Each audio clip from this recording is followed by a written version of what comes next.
Sa mga nalagas ang buhok, gawin niyo ito. Iposisyon ng kamay na ganito, hindi nilagay sa ulo. Tapos iikot. I-massage niyo ang bungo. Circular motion.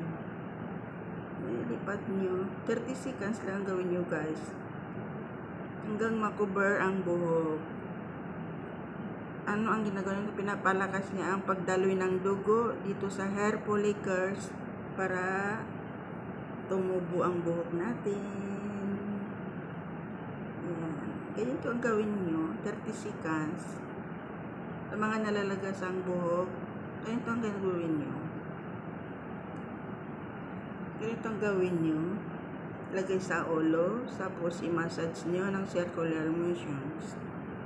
Then, ilipat naman hanggang sa makover nyo ang buhok.